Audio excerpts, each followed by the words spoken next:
get this going. Hello. We are in Leviticus chapter 16. Tell me, what is the primary purpose for the tabernacle? We looked at what was made. We watched the video last week about how everything was made and the curtains were put up. What is the primary purpose for the tabernacle? It's the abode of God. The abode of God, okay, but what's its primary use? God doesn't need a place to have Right. to lay his head, but can you think? Sacrifice. Well, that's true, because you couldn't do anything if you didn't have the sacrifice, the place to sacrifice. It's a meeting house. It's where they would they would meet together. They would worship the Lord there. Oh, I need your mom's help. Yep, get the glasses. But the primary purpose for the tabernacle was for one day a year. The Day of Atonement. That's right. Yom Kippur is the Day of Atonement, and that is its primary purpose. But every day there were sacrifices going on. There was always something happening at the tabernacle, but the primary purpose for the tabernacle was the Day of Atonement, which would be once a year. So let's read real quick, if somebody could read quickly, verses 1 through 22, and you will recognize some of this, but this is the book of Leviticus gives all the specifics for the priests on how things were done, how they dressed, how they treated illnesses and sin and discipline and blah, blah, blah, blah, blah. So somebody read verses 1 through 22 for me, please. 16. Oh, okay. This is where we find where we're at. Are we ready? And the Lord spake unto Moses after the death of the two sons of Aaron, when they offered before the Lord and died. And the Lord said unto Moses, Speak unto Aaron thy brother, that he come not at all times into the holy place within the veil before the mercy seat, which is upon the ark, that he die not. For I will appear in the cloud upon the mercy seat. Thus shall Aaron come into the holy place, with a young bullock for a sin offering, and a ram for a burnt offering. He shall put on the holy linen coat, and he shall have the linen breeches upon his flesh, and shall be girded with a linen girdle, and with the linen mitre shall he be attired. These are holy garments. Therefore shall he wash his flesh in water, and so put them on. And he shall take of the congregation of the children of Israel 2 kids of the goats for a sin offering, and 1 ram for a burnt offering. And Aaron shall offer his bullock of the sin offering, which is for himself, and make an atonement for himself and for his house.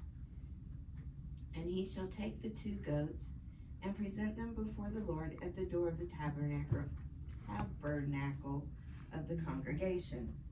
And Aaron shall cast lots upon the 2 goats, 1 lot for the Lord, and the other lot for the scapegoat. And Aaron shall bring the goat upon which the Lord's lot fell, and offer him for a sin offering. But the goat on which the lot fell to be the scapegoat shall be presented alive before the Lord, to make an atonement with him, and to let him go for a scapegoat into the wilderness.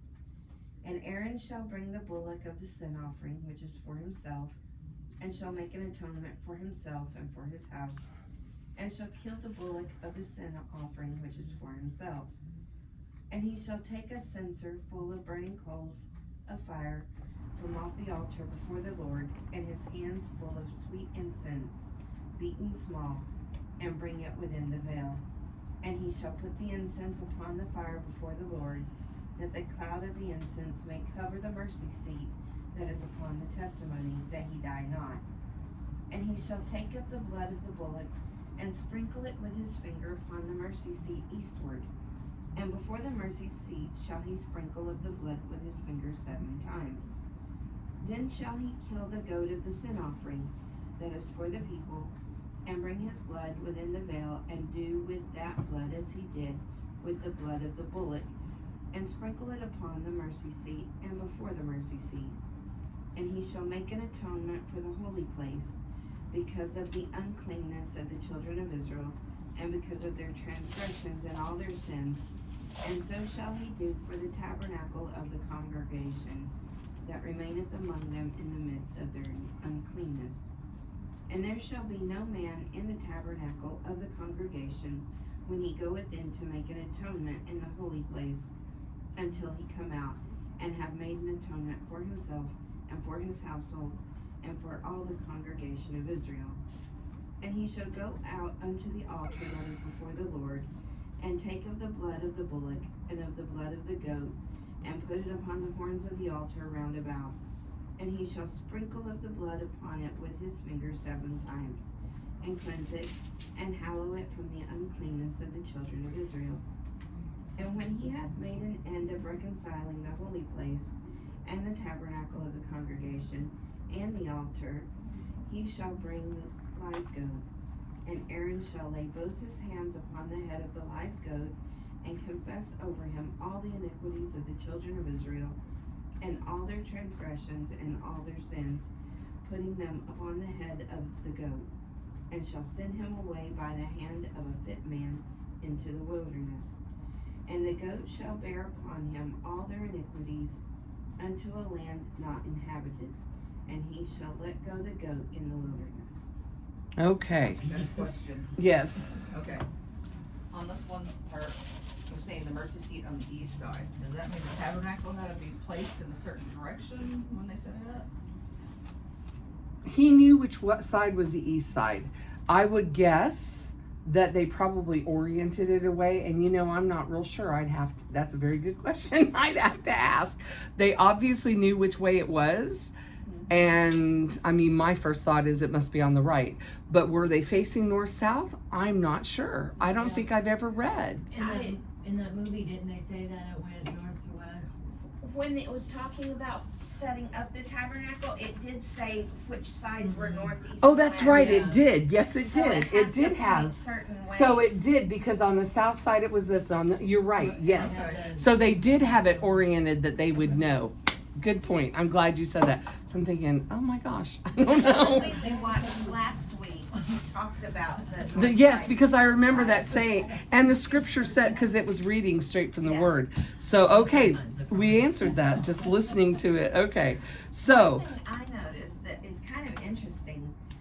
The sacrifice for Aaron and his family was a bullock, which is huge. a ram And the sacrifice for the people was a Little little baby goat. goat. was a kid. I mean, a baby goat. And it's But he like, said to the wilderness.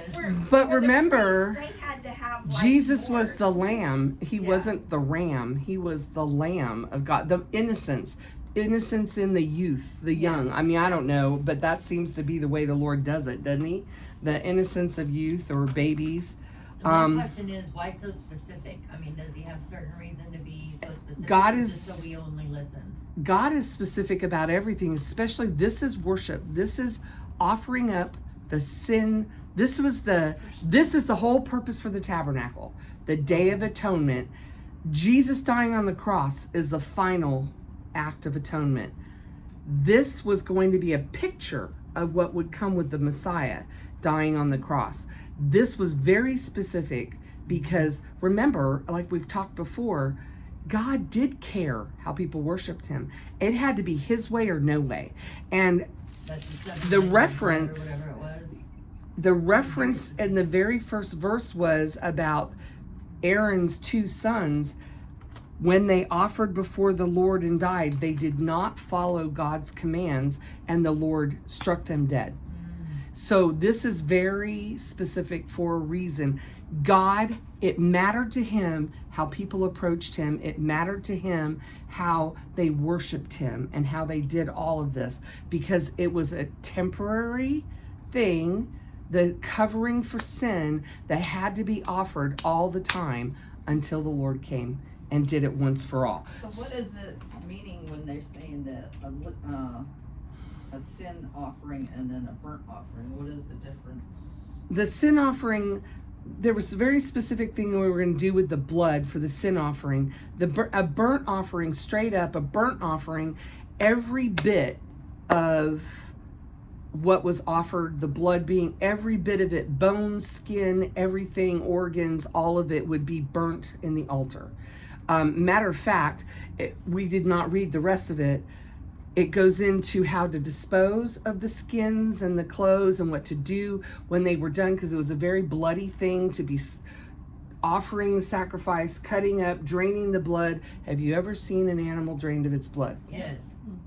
Terrific. It's not pretty, especially if it's done by Muslim people for their high holy Ramadan days at the end of their sacrifice, and they just hang it out on a tree or their patio. That's what they did in Turkey, and they hung, the one family did it, and our car was parked right next to the tree that they hung, because you got to let the blood drain. So they dug a hole. Oh, Nobody my warned God. us that you shouldn't park near trees during the holy days. And it was done on people's patios, so devastated. blood would Devastated. splatter over the patio onto the next people's patio. no. Gross. Oh my goodness. I never ever forgot that. I was trying to think of something the terrible thing I've seen that I could never forget from my little memory book. I just remembered. Okay, so we're gonna run out of time. So we've just read this. Do I want to cover, because we got to go do our thing. Let me just ask, who was to offer up these sacrifices? Aaron. He was the high priest. Only the high priest. Did you notice? I don't think it's in my list of questions. If you remember, when we saw the picture, this outer court here was the court where women, children, and foreigners could go. They had to come, remember it doesn't have it here, there were the curtains that you could enter in, and then here's the tabernacle and Wash fasting. yeah. Where the altar would be and the washing, and then they would go in. I think so. The men were the only ones allowed in here. Only the men, and only Jewish men. We'll see you. Then the Holy of Holies was only allowed to be the high priest once every year. But during all of this, nobody could be within the tabernacle itself. Did you catch it? Yeah. That everybody had to be out. Only the priest. He would come out, he would do the sacrificing, and he would go back in, and he had to do it all himself with nobody there to help him as he prepared himself. That's why the first offering was for himself and his family. So he was purified and ready to go. And then he had to do it for the people. And so everybody was standing out here waiting for him to do his thing. They had to be present. They had to be a part of it. They only did it once a year on Yom Kippur, which means Day of Atonement. So we will pick up with the rest of what goes on. That's what Yom Kippur was for. Yeah, Yom Kippur is the day, and they usually a week before, for a solid week, they're apologizing to people that they've sinned against, and they're because they have no temple, so they can't go offer anything, and they are doing acts of kindness and all this kind of stuff, getting prepared for the Day of Atonement that will be offered, and because it's So synagogue. Is it like a holiday? Yes.